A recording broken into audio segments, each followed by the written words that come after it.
जी हाँ दोस्तों, बीएमसी चुनाव में उम्मीदवारों को सताने लगा है निबंध का डर। निबंध का कॉलम छोड़ा तो भाई साहब चलेगा चाबुक।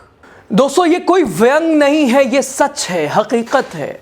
बीएमसी चुनाव लड़ना है तो निबंध लिखना होगा। उम्मीदवारों को अब सिर्फ नामांकन फॉर्म भरना काफी नहीं होगा।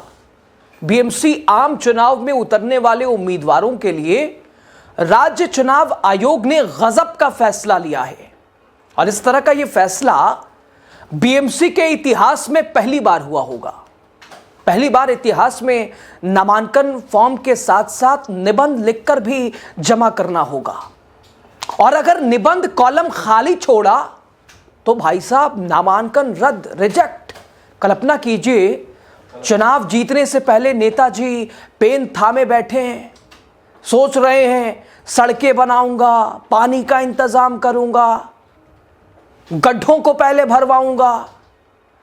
2516 उम्मीदवारों को 100 से 500 शब्दों में निबंध लिखने को कहा गया है। निबंध इस पर लिखना था कि अगर वो चुने गए तो अपने वार्ड को कैसे विकसित करेंगे। नमस्कार, खबर मामला माजरा क्या है, सब कुछ आपको बड़े विस्तार से बताएंगे। लास्ट तक आप बने रहिए। आप द राजनीति का विशेष सेगमेंट देख रहे हैं, मैं हूं आपके साथ यासूब रजा। दोस्तों, महाराष्ट्र चुनाव आयोग का ये नया नियम 2018 से था, लेकिन इतने बड़े स्केल पर पहली बार लागू हुआ है। कुछ उम्मीदवार खुश हैं। बीजेपी के विनोद मिश्रा बोले कि मेरा रोड मैप तैयार है, लिखना आसान था। वही कांग्रेस की शीतल महात्रे नाराज नजर आई। उन्होंने कहा कि पॉम्पलेट तो घर घर बांटते ही हैं, ये निबंध किस काम का। मतलब इस बार वोटरों को स्पीच और फ्लायर्स से आगे जाकर असली प्लान पढ़ने को मिलेगा। ट्रांसपेरेंसी का ये निबंध वाला ट्विस्ट चुनाव को और मजेदार बना रहा है।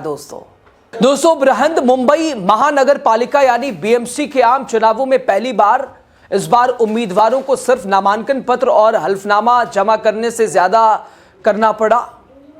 नामांकन दाखिल करने वाले सभी 2516 उम्मीदवारों को निबंध लिखना जरूरी था। इस निबंध में उन्हें बताना था कि अगर वो चुने गए तो अपने इलाके का विकास कैसे करेंगे। यह नया नियम नागरिक चुनावों में पारदर्शिता और जवाबदेही बढ़ाने के लिए लिया गया है। राज्य चुनाव आयोग के मुताबिक यह प्रावधान 2018 में शुरू किया गया था और इसके बाद उपचुनावों में इस्तेमाल हुआ है, लेकिन इतने बड़े आम नागरिक चुनाव में पहली बार लागू किया गया है। अधिकारियों ने बताया कि नामांकन की जांच के दौरान रिटर्निंग अधिकारी को सख्त निर्देश दिया गया है कि अगर निबंध वाला कॉलम खाली छोड़ा गया तो नामांकन पत्र रद्द कर दिया जाएगा। कुछ उम्मीदवारों ने इस नियम का स्वागत किया है।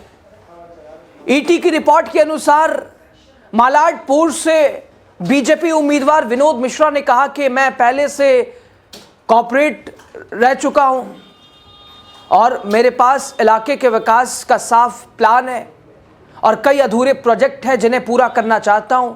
अपनी योजनाएं लिखना मेरे लिए आसान था। यह अच्छा मौका है अपनी सोच लोगों तक पहुंचाने का। लेकिन कई उम्मीदवारों को यह नियम पसंद नहीं आया। रिपोर्ट के अनुसार 2017 में हार चुकी और फिर से चुनाव लड़ रही पूर्व कांग्रेस की कॉर्पोरेटर शीतल महात्रे ने कहा, उम्मीदवार तो वैसे घर घर जाकर जो है पर्चे और इसके अलावा बुकलेट बांटते ही हैं, जिसमें अपने काम का वो वादा लिखते हैं, काम लिखते हैं। नामांकन में फिर से निबंध लिखने का क्या फायदा है, ये बेकार का काम है। कांग्रेस विधायक असलम शेख ने भी अपनी बात रखी है। इनके परिवार के सदस्य बीएमसी चुनाव लड़ रहे हैं। उन्होंने कहा, आजकल हाउसिंग सोसाइटी और लोकल ग्रुप उम्मीदवारों से कई मुद्दों पर सवाल पूछते हैं तो वो ग्रिल करते हैं। नामांकन फॉर्म में निबंध लिखने से कुछ फर्क नहीं पड़ता, असली जांच तो जनता करती है। दोस्तों, वहीं चुनाव आयोग का मानना है कि इससे उम्मीदवारों को अपने वार्ड के विकास की योजनाएं साफ साफ लिखनी पड़ेंगी। इसमें पारदर्शिता आएगी और साथ ही वो जवाबदेह बनेंगे।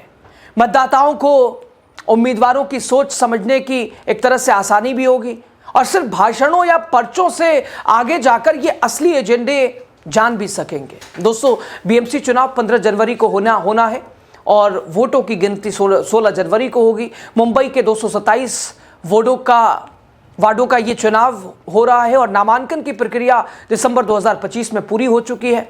इस नए निबंध नियम से चुनाव और दिलचस्प हो गया है, अहम हो गया है। कुछ लोग इसे अच्छा कदम बता रहे हैं तो कुछ इसे अनावश्यक बता रहे हैं। अब देखना यह है कि मतदाता इन योजनाओं को पढ़कर किसे चुनते हैं। और वहीं दोस्तों, मुंबई नगर निकाय चुनाव के प्रचार के दौरान दहिसर पश्चिम के वार्ड नंबर 1 में भारी हिंसा और बवाल की खबर भी सामने आई है। यहां चुनाव प्रचार के दौरान एक मतदाता और उसके परिवार पर बेरहमी से हमला किया गया।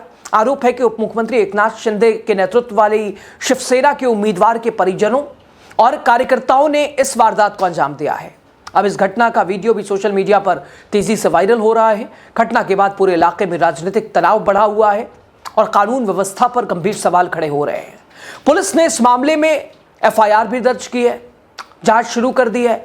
यह घटना दहिसर के 200 कदरपाड़ा के इलाके में हुई है और जानकारी के अनुसार शिवसेना की उम्मीदवार रेखा राम यादव के समर्थक चुनाव प्रचार के लिए मीटघर क्षेत्र में पहुंचे थे। शिकायतकर्ता विजय लक्ष्मण पाटिल का आरोप है कि कार्यकर्ता बिना अनुमति उनके घर में घुसने लगे।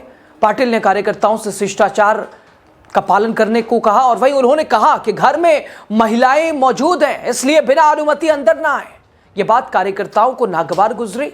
इसके बाद मौके पर बहस शुरू हो गई। देखते ही देखते इतना विवाद बढ़ गया कि हमलावरों ने अपने साथियों को बुला लिया। शिकायत के अनुसार हमलावरों में उम्मीदवारों के साले दीनानाथ यादव और उनके सहयोगी शामिल थे। इन लोगों ने विजय पाटिल, उनकी पत्नी और उनके भाई प्रशांत को जबरन घर से बाहर घसीटा और आरोप है कि उन्हें जमीन पर पटक पटक कर लात, घूंसों और डंडों और बांस और खंभों से बुरी तरह पीटा। इस दौरान हमलावरों ने अभद्र भाषा का प्रयोग भी किया।